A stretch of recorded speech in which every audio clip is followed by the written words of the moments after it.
Hey guys, it's Rico Nasol here, and today I'm going to talk about something that's super important in the workforce today, and it's how we talk about bias, whether it's explicit biased or implicit biased. It's something that's important if you really want to build a high-performing, diverse team.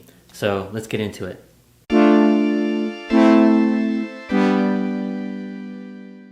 So this is a super important topic when we talk about bias. So I'm going to give you 4 tips today, and they're more general tips on how you can start to have these conversations. But if you'd like to schedule a call, we can talk about your specific team and some of the challenges that you're facing. But if you follow these 4 general rules, it can at least get the conversation started, and then you can start this work with your team, and then you can pull in an expert or your HR business partner to help you out along the way.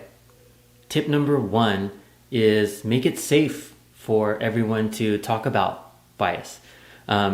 You need to create an environment where it's okay to make mistakes. It's okay for people to talk about it. You just have to set that stage for everyone and know that we're learning these things together.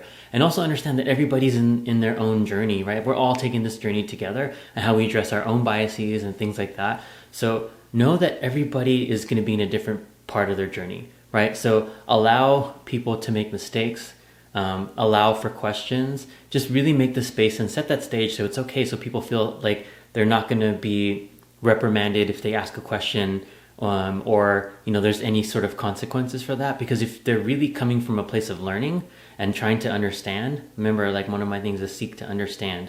If they're really coming from that perspective, then they're trying to get better. So that number 1 tip, make it safe for everyone, is super important. If you don't do that to begin at all, the rest of these tips won't work out. Number 2, don't leave it to the underrepresented groups to educate everyone else. So this is a typical mistake that I see lots of times. When you're in the majority, you ask the minority or the underrepresented groups, well, how do I not make you feel this way? Or how do I do this? How do I do that? You're actually putting a lot more pressure on the team that's probably receiving the unfair end of the bias. You're asking them to educate everyone else, and that's not fair. There's enough challenges that underrepresented groups need to face on a day-to-day basis in their careers and just their normal day-to-day. Adding the fact that now we need them to educate us isn't a good look. Like, we need to do the work. We need to get educated on our own, and then have these conversations and have them participate. But we don't leave it up to them to educate. Number 3. Use tools and articles to facilitate discussion and dialogue, right? So I'll link to a couple articles below and some books that are helpful. And you don't need to read the entire book, but you can pull out certain passages or excerpts of these readings, and then you can tell the team to come and let's talk about it. Let's talk about what it is to have privilege, or let's talk about what it means to have certain biases. I'll also link below to a free implicit bias test online that you can take, and there's different tests you can take. So what you can do is send that link out to your teams, and they can take the different tests, and you can talk about the things that you learned about implicit bias. So those will really help facilitate and give you something, sort of a jumping off point, like something to center the discussion around.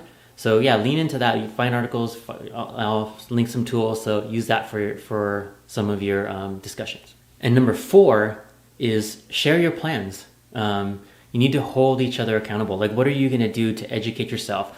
Are you going to take some trainings? Are you going to read some books? Like, what are the things that you're going to do? Are you going to take, volunteer? Are you going to mentor? What are the things the actions that you can take to start to make progress and make changes that you'd like to see in yourself when it comes to bias?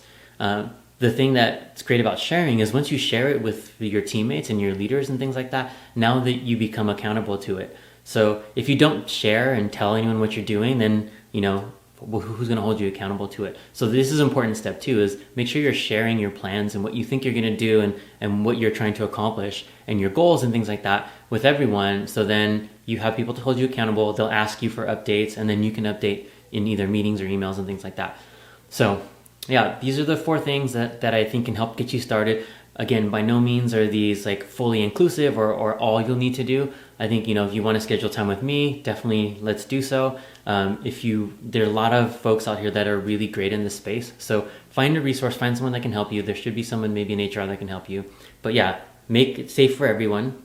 Don't leave it to the underrepresented groups to educate everyone else. Use tools and articles and books to help facilitate dialogue. And then share your plans and be accountable.